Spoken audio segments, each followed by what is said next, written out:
নমস্কার বন্ধুরা, সামনেই শীতকাল। সারা শরীর জুড়ে এবার ব্যথার প্রকোপ বাড়বে, বিশেষ করে বয়স্কদের। হাঁটুর ব্যথা, কোমরে ব্যথা, মাজায় ব্যথা, যেন চলাচল করাই অসুবিধা হয়ে যাবে। আজ বলবো একটা বিশেষ তেল যে শরীরে ব্যথা যন্ত্রণা কমাতে প্রাকৃতিকভাবে কার্যকর। কারণ এতে রয়েছে এমন কিছু রাসায়নিক যৌগ যেগুলো শরীরের প্রদাহ বা ব্যথা যন্ত্রণার যে রাসায়নিক প্রক্রিয়া তাকে বন্ধ করে দেয়।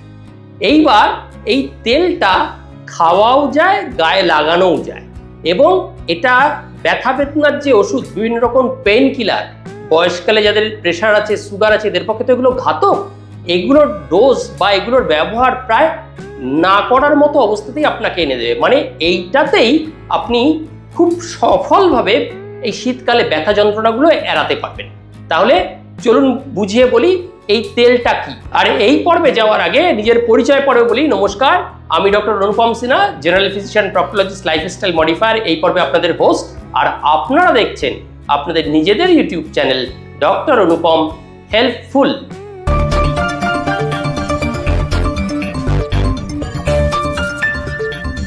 আচ্ছা, তেলটা কি পরে বলছি, আগে তেলটা কিভাবে কাজ করে একটু বলি। শরীরে প্রদাহ বা ইনফ্ল্যামেশন কমায়। শরীরে যে বিভিন্ন ব্যথা হয়, যেমন ধরুন পেশিতে টান, জয়েন্টে ফোলা, নার্ভের ব্যথা, এই তেলে থাকা একটা কেমিক্যাল অলিক্যান্থাল, এই যৌগটি ব্যথার যে ওষুধ প্যারাসিটামল, আইব্রুফেন বা ডাইক্লোফেনাক, এই ওষুধদের মতো কাজ করে। এই তেলে থাকা অলিক্যান্থাল এনজাইম সাইক্লোকক্সিজেনেস বা কক্স-2 ইনহিবিটরকে বন্ধ করে, দমন করে, যার ফলে আমাদের শরীরে ব্যথা তৈরি করার একটা কেমিক্যাল প্রোস্টাগ্ল্যান্ডিন উৎপাদনটা কমে যায়। এই প্রোস্টাগ্ল্যান্ডিনটা কি বললাম, ব্যথা, প্রদাহ, জ্বর, আমাদের যে জ্বর হয়, এই সমস্ত ঘটনার মূল রাসায়নিক।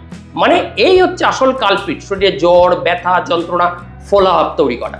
আর এই তেলটা ব্যবহার করলে ব্যথা, ফোলা, জ্বর, জ্বালা এগুলো কমে। এই তেলটা পরে বলবো, নাহলে আবার অর্ধেক দেখেই পালিয়ে যাবেন। এই তেলটা ভীষণ ভালো অ্যান্টিঅক্সিডেন্টের কাজ করে।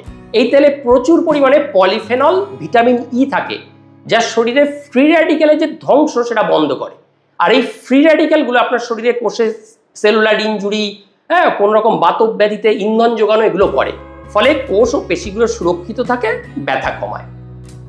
তেলটা রক্ত সঞ্চালন বাড়ায়। যে জায়গায় লাগাবেন তেলটি গরম করে বা হালকা মাসাজ করলে প্রচন্ড ভালো সার্কুলেশন বৃদ্ধি পায়।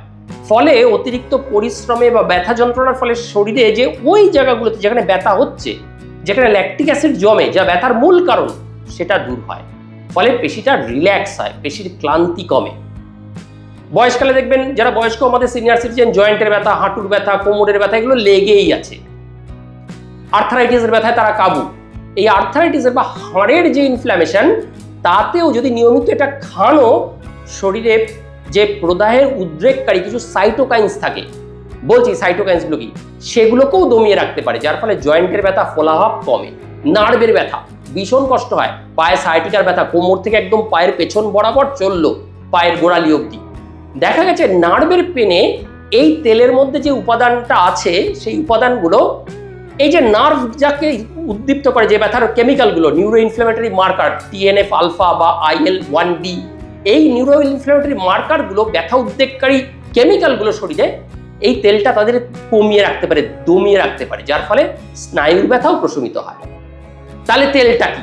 এতক্ষণ তো এত গল্প বললেন, কিচ্ছু না, এক্সট্রা ভার্জিন অলিভ অয়েল।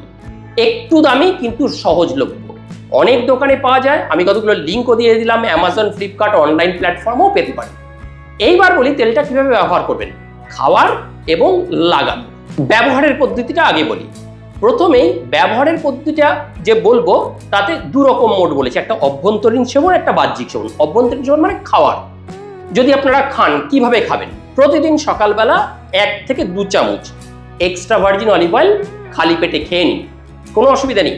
সাথে যদি এটার উপকার কি হবে জানেন তো, ওই যে কেমিক্যালগুলো শরীরে তৈরি হওয়া কমবে। আর 2 হচ্ছে কনস্টিপেশন থাকলে সেটাও চলে যাবে। বাতব্যাধির সাথে কনস্টিপেশন ওতপ্রোতভাবে জড়িত, সেটাও চলে যাবে। আপনি দুপুরে থেকে স্যালাড খাচ্ছেন, টমেটো, শসা, পেঁয়াজ এগুলো দিয়ে স্যালাড করছেন, স্যুপ রান্না করছেন, রান্না শেষে ঠান্ডা অবস্থায়, গরম অবস্থা না, ঠান্ডা অবস্থায় 1 চামচ মিশিয়ে দিন, উচ্চ তাপে বা ভেজে দেবেন না ওর মধ্যে, সেইভাবে খান। এইবার বাহ্যিক প্রয়োগ, ম্যাসাজ। গরম না করে হালকা হালকা গরম তেল শরীরে হালকা একটু মাসাজ করুন। মাসেলটা রিল্যাক্স করে, এটি রক্ত সঞ্চালন বাড়ায়, পেশির ক্লান্তি কমায়। সংক্ষেপে একদম জিস্ট, এত কথা যদি মনেও না থাকে এটুই মাথায় রাখুন। অলিভ অয়েল ইকুয়াল টু প্রাকৃতিক ব্যথানাশক তেল। এটি শরীরে প্রদাহ কমায়, রক্ত চলাচল ঠিক করে, স্নায়ু ও পেশিকে রক্ষা করে, যার ফলে ব্যথার ওষুধের প্রয়োজন শরীরে কম পড়ে। বয়সকালে কিন্তু ব্যথার ওষুধ বেশি খাওয়া ভালো না। লিভার কিডনি প্রচন্ড ইনজুরি হয় এবং রেনাল ফেলিওর অবধি ডেভেলপ করতে পারে, ফলে শরীরে ব্যথা যন্ত্রণা অনেকটাই কমে যায়। কোথা থেকে এই রেফারেন্সগুলো নেওয়া হয়েছে? রেফারেন্সগুলো সব এই ভিডিওতে দিয়ে দিলাম। অনেকে ভিডিওর কমেন্ট বক্স ফলো করে না, আমি একদম ভিডিওতেই দিয়ে দিলাম। এই যারা পড়তে ইচ্ছুক এই রেফারেন্সগুলো খুলে পড়তে পারেন। 2005, 2011, 2012, 2018 যত রিসার্চ হয়েছে সমস্ত রিসার্চের লিঙ্ক এখানে দেওয়া রইল। আপনারা এগুলো পড়বেন, তাহলে আরেকটু ওয়াকিবহাল হবেন। আশা করি ভিডিওটি ইনফরমেটিভ এবং ভালো লেগেছে। যদি ভালো লাগে অন্যদের মধ্যে ভিডিওটি শেয়ার করুন। শেয়ার করলে নিজে তো ভালো থাকবেনই, নিজের যে চেনা পরিচিত সার্কেল তাদেরও কেউ ভালো রাখতে আপনি সাহায্য করবেন। তাহলে এ পর্বে এখানের মতোই বিদায়। শীঘ্রই একটি নতুন পর্বে আমাদের আবার দেখা হবে। এই বলে আজকে এখানেই শেষ করলাম। নমস্কার, সবাই ভালো থাকবেন, সুস্থ থাকবেন।